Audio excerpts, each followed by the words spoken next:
रत्ना का चेहरा शर्म से लाल हो गया। बोली, दादाजी, आचार्य महाशय मेरा हाल जानते हैं, उनको मेरे परिचय की जरूरत नहीं। महाशय क्षमा कीजिएगा, पिताजी उस घाटे के कारण कुछ अव्यवस्थित चित्त हो गए हैं। वह आपसे यह प्रार्थना करने आए हैं कि यदि आपको कोई आपत्ति न हो तो वह कभी कभी इस बंगले को देखने आया करें, इससे इनके आंसू पुछ जाएंगे। उन्हें इस विचार से संतोष होगा कि मेरा कोई मित्र इसका स्वामी है। बस यही कहने के लिए यह आपकी सेवा में आए हैं।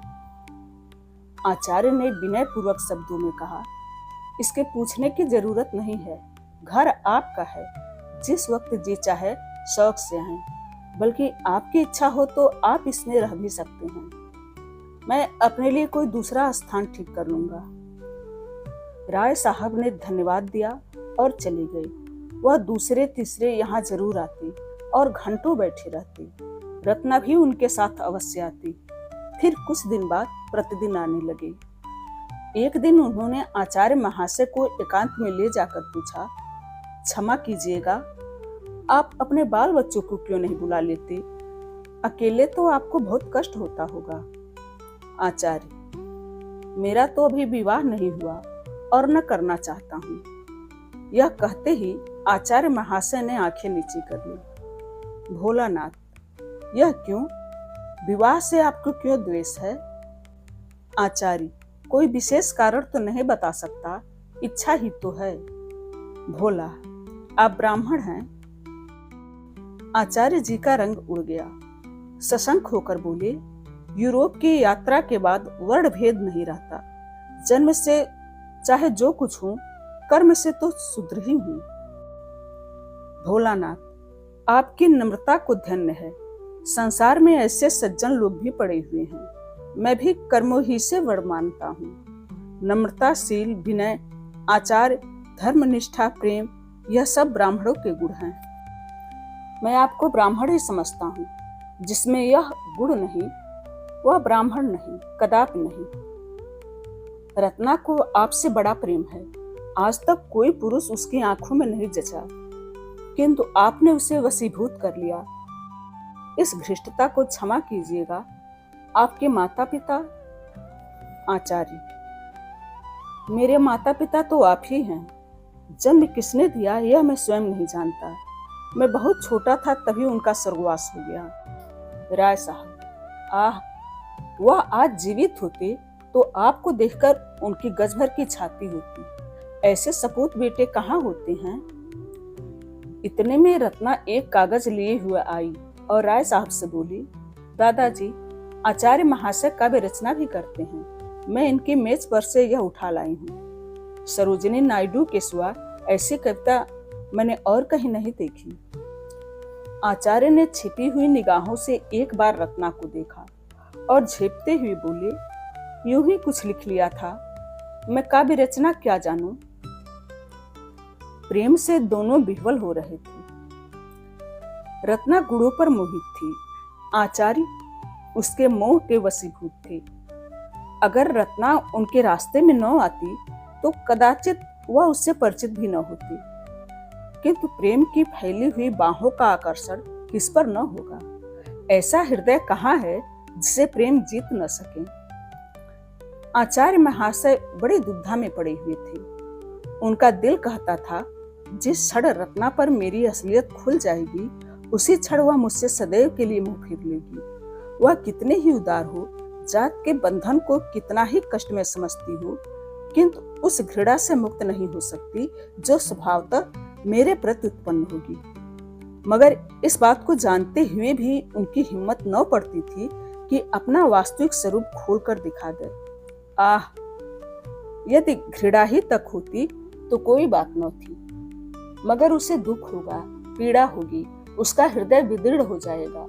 उस दशा में न जाने क्या कर बैठे। उसे इस अज्ञात दशा में रखते हुए प्रणय पाश को दृढ़ करना उन्हें परले सिरे की नीचता प्रतीत होती थी। यह कपट है, दगा है, धूर्तता है, जो प्रेमाचरण में सर्वथा निषिद्ध है।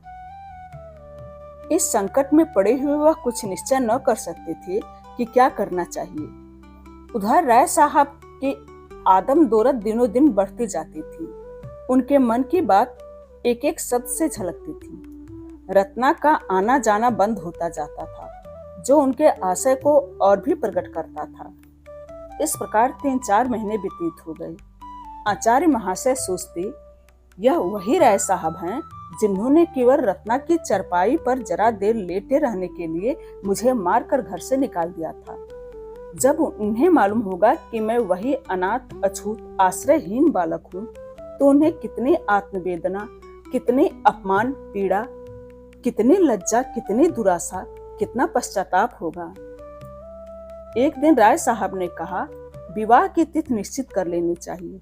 इस लग्न में मैं इस ऋण से उत्तीर्ण हो जाना चाहता हूँ। आचार्य महाशय ने बात का मतलब समझकर भी प्रश्न किया, कैसी तिथि? राय साहब, यही रत्ना के विवाह की। मैं कुंडली का तो कायल नहीं, पर विवाह तो शुभ मुहूर्त में ही होगा। आचार्य भूमि की ओर ताकते रहे, कुछ न बोले। राय साहब, मेरी अवस्था तो आपको मालूम ही है। कुछ कन्या के सिवा और किसी योग्य नहीं हूँ।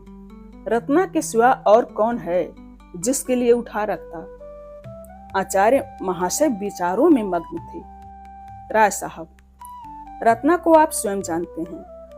आपसे उसकी प्रशंसा करने व्यर्थ है। वह अच्छी है या बुरी है, उसे आपको स्वीकार करना पड़ेगा। आचार्य महाशय की आंखों में आंसू बह रहे थे। राय साहब, मुझे पूरा विश्वास है कि आपको ईश्वर ने उसी के लिए यहाँ भेजा है। मेरी ईश्वर से यही प्रार्थना है कि तुम दोनों का जीवन सुख से कटे। मेरे लिए इससे ज्यादा खुशी की और कोई बात नहीं हो सकती। इस कर्तव्य से मुक्त होकर इरादा है कुछ दिन भगवत भजन करूं। गौड़ रूप से आप ही उस फल के भी अधिकारी होंगे। आचार्य ने अवरुद्ध कंठ से कहा, महाशय, आप मेरे पिता तुल्य हैं, पर मैं इस योग कदाप नहीं हूँ। राय साहब ने उन्हें गले लगाते हुए कहा, बेटा, तुम सर्वगुण संपन्न हो, तुम समाज के भूषण हो। मेरे लिए यह महान गौरव की बात है कि तुम जैसा दामाद पाऊं। मैं आज तिथि आप ठीक करके कल आपको सूचना दूंगा। यह कहकर राय साहब उठ खड़े हुए। आचार्य कुछ कहना चाहते थे, पर मौका न मिला, या यो कहो हिम्मत न पड़ी। इतना मनोबल न था, घृणा सहन करने की इतनी शक्ति न थी। विवाह हुए महीना भर हो गया। रत्ना के आने से पतगृह उजाला हो गया है और पति हृदय पवित्र सागर में कमल खिल गया। रात का समय था। आचार्य महाशय भोजन करके लेटे हुए थे, उसी पलंग पर जिसने किसी दिन उन्हें घर से निकलवाया था, जिसने उनके भाग्य चक्र को परिवर्तित कर दिया था। महीना भर से वह अवसर ढूंढ रहे हैं कि वह रहस्य रत्ना को बतला दूं। उनका संस्कारों से दबा हुआ हृदय यह नहीं मानता कि मेरा सौभाग्य मेरे गुरु ही का अनुग्रह है। वह अपने रुपयों को भट्ठी में पिघलाकर उसका मूल्य जानने की चेष्टा कर रहे हैं, किंतु अवसर नहीं मिलता। रत्ना जो ही सामने आ जाती है, वह मंत्र मुक्त से हो जाते हैं। बाग में रोने कौन जाता है? रोने के लिए तो अंधेरी कोठरी ही चाहिए। इतने में रत्ना मुस्कुराती हुई कमरे में आई। दीपक की ज्योत मंद पड़ गई। आचार्य ने मुस्कुराकर कहा, अब चिराग गुल कर दूं ना? रत्ना बोली, क्यों? क्या मुझसे शर्म आती है? आचार्य, हाँ, वास्तव में शर्म आती है। रत्ना, इसीलिए कि मैंने तुम्हें जीत लिया? आचार्य, नहीं, इसलिए कि मैंने तुम्हें धोखा दिया। रत्ना, तुम्हें धोखा देने की शक्ति नहीं है। आचार्य, तुम नहीं जानती, मैंने तुम्हें बहुत बड़ा धोखा दिया है। रत्ना, सब जानती हूँ। आचार्य, जानती हूँ मैं कौन हूँ? रत्ना, खूब जानती हूँ, बहुत दिनों से जानती हूँ। जब हम तुम दोनों इसी बगीचे में खेला करते थे, मैं तुमको मारती थी और तुम रोते थे। मैं तुमको अपनी जूठी मिठाइयाँ देती थी और तुम दौड़ कर लेते थे। तब भी मुझे तुमसे प्रेम था। हाँ, वह दया के रूप में व्यक्त होता था। आचार्य ने चकित हो कहा, रत्ना, यह जानकर भी तुमने? रत्ना, हाँ, जानकर ही। न जानती तो शायद न करती। आचार्य, यह वही चारपाई है। रत्ना, और मैं घाते में। आचार्य ने उसे गले लगाकर कहा, तुम क्षमा की देवी हो। रत्ना ने उत्तर दिया, मैं तुम्हारी चेरी हूं। आचार्य, राय साहब भी जानते हैं? रत्ना, नहीं, उन्हें नहीं मालूम है। उनसे भूल कर भी न कहना, नहीं तो वह आत्मघात कर लेंगे। आचार्य, वह कोड़े अभी तक याद हैं। रत्ना, अब पिताजी के पास उसका प्रायश्चित करने के लिए कुछ नहीं रह गया है। क्या अभी तुम्हें संतोष नहीं हुआ? मुझे प्रेमचंद की यह कहानी यहीं पूर्ण होती है। आशा यह कहानी आपको अच्छी लगी होगी। अगले वीडियो में फिर मिलेंगे। धन्यवाद।